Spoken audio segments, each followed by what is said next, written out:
بسم اللہ الرحمن الرحیم۔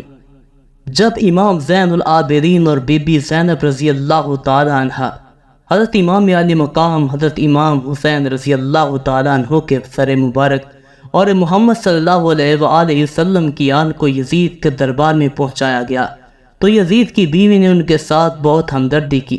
یزید کی بیوی اصل میں کون تھی؟ اس نے بی بی زینب رضی اللہ تعالی عنہ کو کیا کہا تھا اور یزید کے دربار میں سب کے سامنے جا کر یزید کو رسوا کیوں کیا تھا، حالانکہ وہ اس کی بیوی تھی؟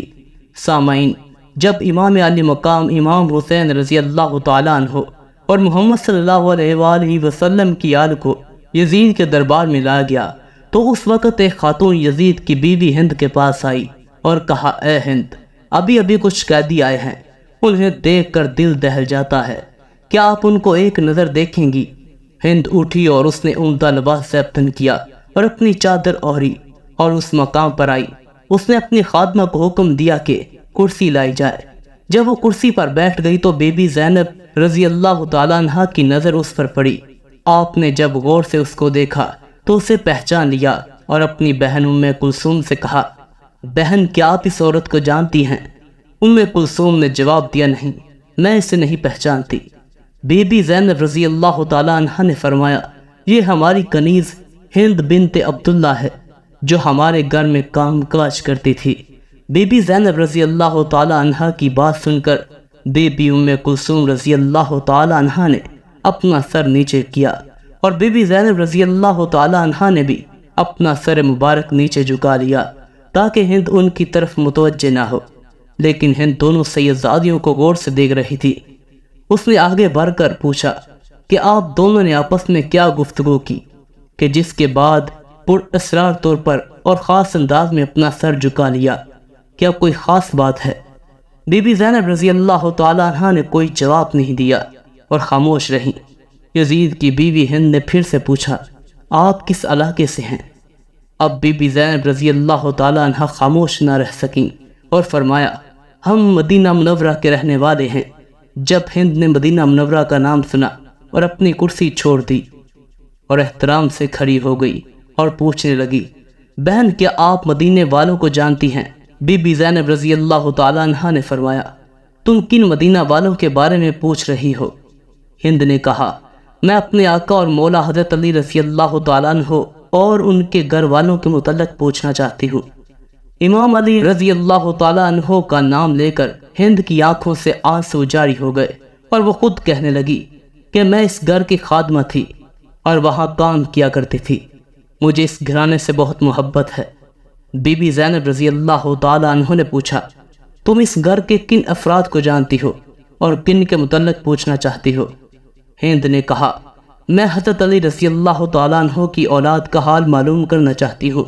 میں امام حسین علیہ السلام اور اولاد حسین رضی اللہ تعالیٰ عنہ اور امام علی رضی اللہ تعالیٰ عنہ کی پاک بیٹیوں کا حال معلوم کرنا چاہتی ہوں۔ خاص طور پر میں اپنے آقا زادیوں زینب رضی اللہ تعالیٰ عنہ اور ام کلثوم رضی اللہ تعالیٰ عنہ کی خیریت معلوم کرنا چاہتی ہوں، اور اسی طرح حضرت فاطمہ رضی اللہ تعالیٰ عنہ کی دوسری اولاد کے متعلق معلوم کرنا چاہتی ہوں۔ بی بی زینب رضی اللہ تعالیٰ عنہ نے ہند کی بات سن کر اشک بار آنکھوں سے جواب دیا، تو نے جو کچھ پوچھا ہے میں تجھے تفصیل سے بتاتی ہوں۔ تو نے حضرت علی رضی اللہ تعالیٰ عنہ کے گھر کے متعلق پوچھا ہے، ہم اس گھر کو خالی چھوڑ کر آئے ہیں۔ تو نے حضرت حسین رضی اللہ تعالیٰ عنہ کے متعلق دریافت کرنا چاہا ہے، تو یہ دیکھو، تمہارے آقا حضرت حسین رضی اللہ تعالیٰ عنہ کا سر تمہارے شوہر یزید کے سامنے رکھا ہے۔ تم نے اولاد علی رضی اللہ تعالیٰ عنہ کے متعلق پوچھا ہے، تو ہم حضرت عباس علمدار رضی اللہ تعالیٰ عنہ سمیت سبھی نوجوانوں کو کربلا کے تپتے صحرا میں بے غسل و کفن چھوڑ آئے ہیں۔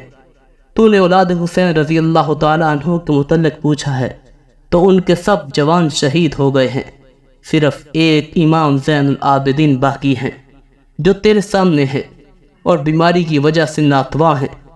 اور جو تو نے زینب کے متعلق پوچھا ہے تو دل پر ہاتھ رکھ کر سنو، میں زینب ہوں اور یہ میری بہن ام کلثوم ہے۔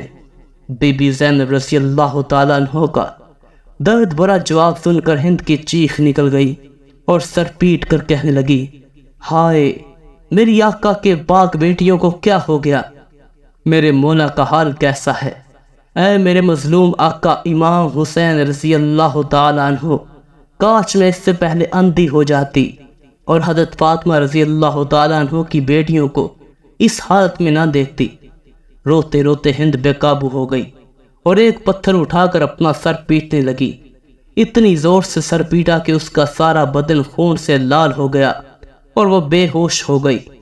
جب اسے ہوش آیا تو بی بی زینب رضی اللہ تعالیٰ عنہ اس کی طرف متوجہ ہو کر کہنے لگی، اے ہند، تم کھڑی ہو جاؤ اور اپنے گھر چلی جاؤ، کیونکہ تمہارا شوہر یزید بہت ظالم شخص ہے۔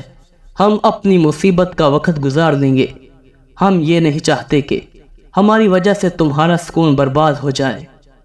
ہند نے جواب دیا، یا خدا، مجھے میرے آقا و مولا حسین رضی اللہ تعالیٰ عنہ سے زیادہ کوئی عزیز نہیں۔ میری پوری زندگی کا سکون ختم ہو چکا ہے اور میں اب اپنی زندگی کے باقی لمحات اسی طرح روتے ہوئے گزاروں گی۔ اور اے میرے آقا کی بیٹیوں، میں آج سے درخواست کرتی ہوں کہ آپ سب میرے گھر آئیں، ورنہ میں بھی آپ کے ساتھ یہی بیٹھی رہوں گی اور اپنے گھر نہیں جاؤں گی۔ یہ کہہ کر ہند کھڑی ہو گئی اور اپنی چادر اتار کر منہ کو پیٹتے ہوئے یزید کے سامنے آئی۔ یزید اس وقت بیرون ملک سے آئے ہوئے کچھ لوگوں کے ساتھ بیٹھا ہوا تھا۔